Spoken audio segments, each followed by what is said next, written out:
अब बलिया में medical college का भी निर्माण होगा। तो वहां की विधायक, बांसडी की विधायक ने भी इसके लिए पुरजोर पैरवी की थी। तो आपने पैदा किया था वन डिस्ट्रिक्ट वन माफिया, आपने पैदा किया था। आज माफिया नहीं है, दूर की कौड़ी हो चुकी है। गोरखपुर के सब माफिया तो पहले ही जा चुके थे, उनको पहले निपटा चुके थे।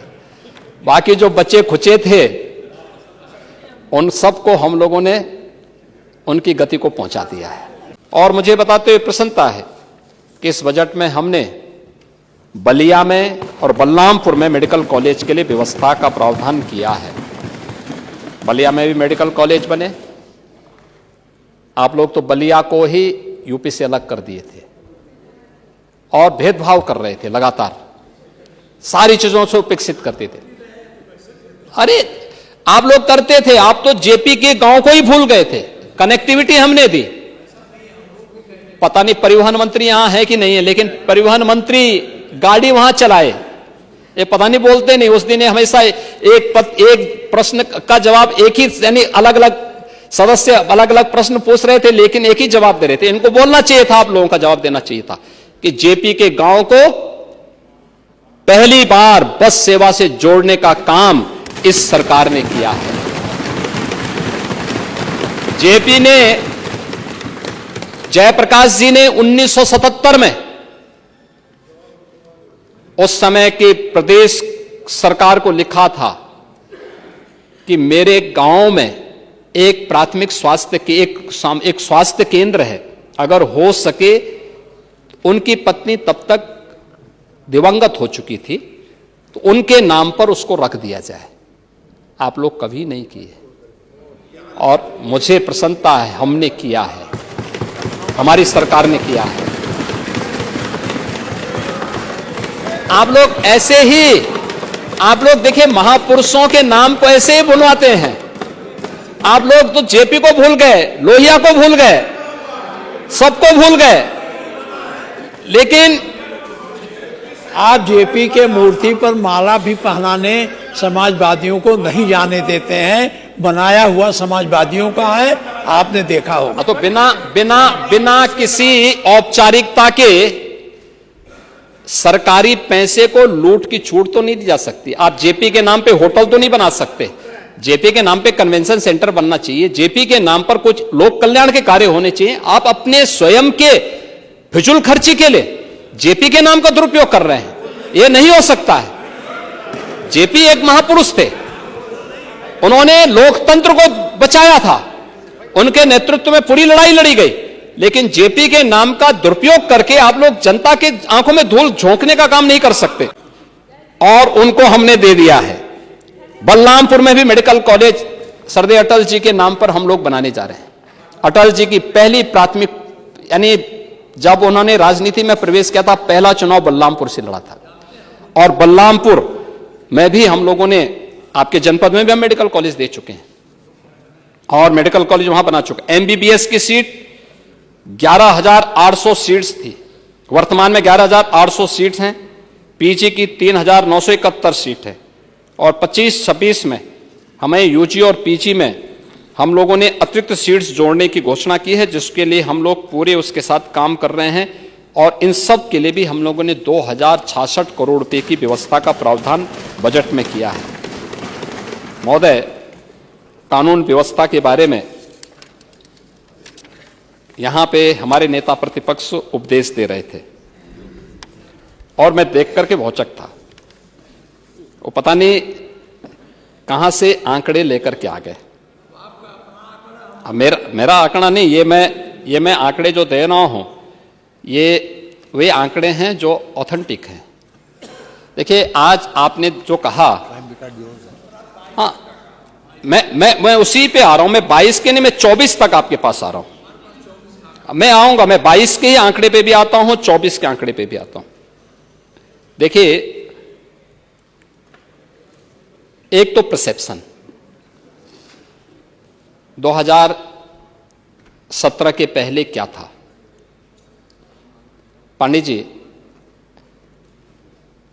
आप भी कहीं जाते 17 के पहले, ठीक है स्पीकर के नाते आप गए होंगे तो प्रोटोकॉल अलग था, लेकिन एक कॉमन मैन बनकर के जाते और कहते मैं इटवा का रहने वाला हूं, तो लोग आपको भी शंका की नजर से देखते हैं, जबकि आप लगते भद्र पुरुष हैं। अलग विषय है कि शिवपाल जाते तो इनको तो कोई देता ही नहीं।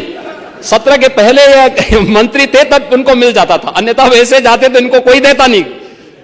लेकिन आज आप जाइए, मत बोलिए कि सपा के हैं।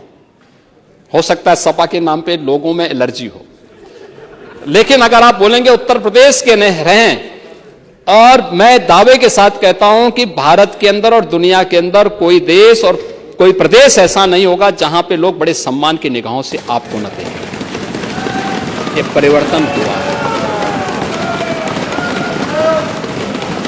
हां, हमें खुशी है, हमारे प्रदेशवासियों को सम्मान मिला है। हमें खुशी है, हमारे युवाओं को उसकी पहचान मिली है। हमें खुशी है, ये वही प्रदेश है जिस प्रदेश में पहले कोई निवेश करने नहीं आता था, आज निवेश का डेस्टिनेशन बनकर के उत्तर प्रदेश ने एक नई पहचान बनाई है। ये वही प्रदेश है। और मैं आपने जो आंकड़े मुझे दिए हैं,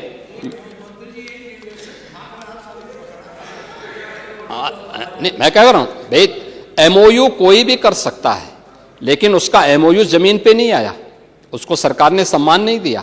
आपने क्या, मॉनिटरिंग हो रही थी, और एक एक चीज की मॉनिटरिंग होती है, और मॉनिटरिंग करते करते जब पकड़ में आया तो उसको जहां जाना था वहां पहुंचा भी दिया, जहां जाना था वहां पहुंचा भी दिया है। लेकिन आपका भी नमूना देखने को मिला है, जिसके खिलाफ एफआईआर दर्ज करने का मैंने आज आदेश दिया है। ये अंसल तो आप ही की उपज थी, आप ही के समय में उसकी सारी इलीगल मांगों को पूरा करके निवेशकों के साथ और होम बायर्स के साथ धोखा हुआ है। ये सब समाजवादी पार्टी के समय में सारे काम हमारे सामने, हमने कभी उसको ध्यान को नहीं किया। आपने उसके लिमिट को बढ़ाया था, हमने उसको घटाया था, और शिकंजा कस करके आज उसको इस स्थिति में पहुंचा देंगे कि अगर एक भी होम बायर के साथ धोखा किया तो सारी प्रॉपर्टी को भी जब्त कर लेंगे। किसी होम बायर के साथ खिलवाड़ नहीं होने देंगे। लेकिन मैं इस बात के लिए भी आश्वस्त करूंगा कि अगर किसी को गलतफहमी होगी कि किसी गरीब का पैसा या किसी नागरिक का पैसा लेकर के वह कहीं भाग जाएगा, तो पाताल से भी उसको निकाल करके लेके आएंगे और सजा दिला देंगे, और सबको हम गारंटी देंगे कि उसका पैसा उसको मिल जाए। इसके अलावा जो क्राइम ब्यूरो से जुड़े हुए आंकड़े हैं जो आप दे रहे थे, मैंने परसेप्शन की बात कर ली, महाकुंभ का भी उदाहरण आपको दे दिया। अब मैं तीसरा उदाहरण आपको इसको दे रहा हूं। एनसीआरबी के जो डाटा हैं, डकैती में 2016 की तुलना में 84.41% की कमी आई है। अब मैं 24 की बात कर रहा हूं, अब मैं 22 में भी आता हूं। देखिए 2016 में 263 डकैती के मामले सामने आए, 263 ऐसे मामले आए थे, और 22 में 50 ऐसे मामले आए। लूट के मामलों में 77.43% की कमी आई है। हत्या के मामले में 41.01% की कमी आई है। बलवा में 66.40% की कमी आई है, और गृह वेदन में 5.12% की कमी आई है, और फिरौती के लिए अपहरण में शिवपाल जी इसमें भी कमी आई है 54.72% की। ये है अपराध के आंकड़े। हम लोगों का प्रयास था कि राम मंदिर बनने के पहले राम नाम सत्य है इन सब का हो जाए, लेकिन जो बचे थे समय के अंतराल में सब कुछ हो गया है। और आज मुझे बताते हुए प्रसन्नता है महोदय कि ये सब हम करने में सफल हुए हैं। पुलिस के रिफॉर्म हमने जो किए,